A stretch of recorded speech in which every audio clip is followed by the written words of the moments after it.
Well, let's get you the true picture of what brand Bengaluru looks like, because the city has sunk not just in water but in shame. 3 lives that have been lost, yet some call it as a small incident. Let's talk about the victims here. Shashikala, Manmohan and 12-year-old victim Dinesh. These are the victims of a system that simply doesn't bother, that simply doesn't care.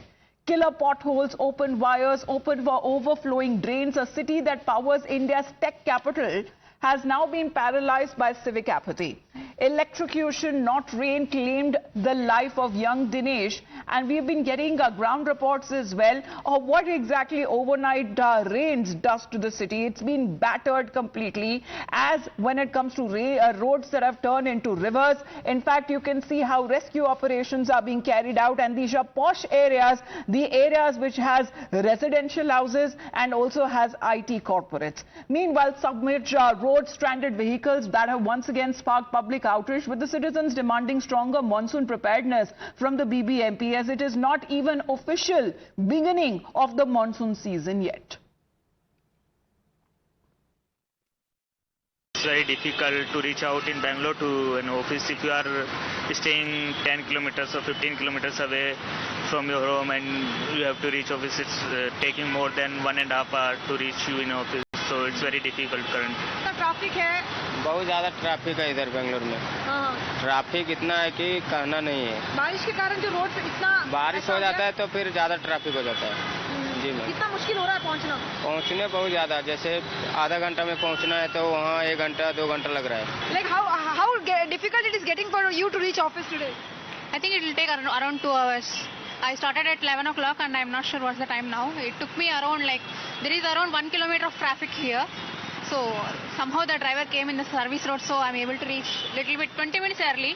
Maybe I'm not sure how this road is from Silgot to Matali. IT city Bengaluru's road condition No, it's very worse. I'm not sure where the taxes are going.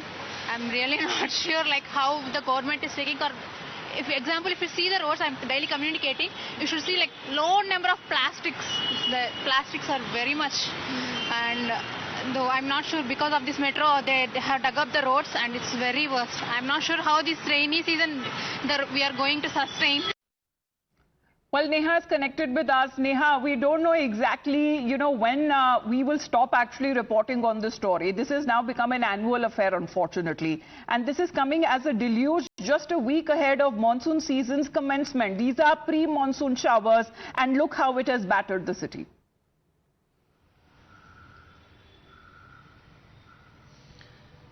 Well, Amita, you're absolutely right. And, that's the biggest nightmare or concern that people of the city have. Remember, these are just pre-monsoon showers.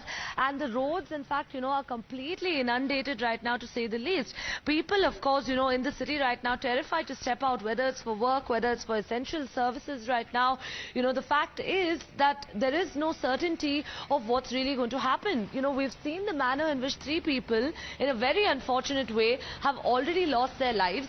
In fact, right here, I'd just like to bring you this visual of this particular apartment that we're at. Well, of course, Amita, this right here is a slab now that they've managed to actually put up just in order to ensure that water doesn't gush into the apartment. And remember, people, of course, of this apartment haven't been able to step out as well, primarily because of the fact that the entire road outside their house has been waterlogged completely. In fact, a little further in, of course, if we do go, there's almost about, 2 feet of water as well that's stagnant here. And with all of this said, also, it was only a little distance ahead right there at that corner apartment where, in fact, 2 people were electrocuted last night. In fact, they lost their lives as they were trying to switch on a motor to pump out water that had stagnated in the cellar of the apartment. Now, of course, it's really quite unfortunate that even as all of this, is what the people are having to deal with. It's quite literally monsoon mayhem over here in Bengaluru at its worst. People struggling to, really put their lives together, come back to normalcy, try and figure out, of course, how they're going to be able to, go about with their lives. And the government right now, quite busy celebrating 2 years of governance here. What's worst is that people have even said that, the political war right now, the slugfest between the state and the centre, has only gone on to make things worse here. And we'll, of course, really have to see right now as well, just look at the manner in which people are having to access or get into their apartments, jumping over the compound walls, not really being able to, get in through the normal routes or the gates. Of course, it is quite an unfortunate state of affairs here in the city. We'll really have to wait and see if anything can be done in the next 1 or 2 weeks before the monsoons actually arrive. But Neha, how is the situation in the last 24 hours? Because what was being said that a yellow alert was, however, also sounded.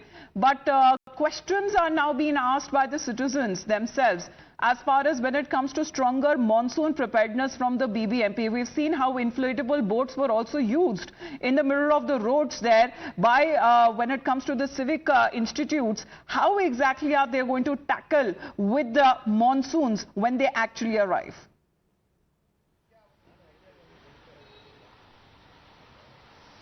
Well, Amrita, that's absolutely right. You know, of course, on a lighter note, we've seen several posts on social media as well of residents, angry residents questioning whether it's time to invest in boats in Bengaluru rather than in cars because, you know, the situation is just such that cars are breaking down, cars are submerged. People are having to spend, in fact, you know, thousands to really just get their houses and their cars back together. And like you rightly said, of course, you know, given the alerts right now in the city, it doesn't seem like things are going to be getting better anytime soon.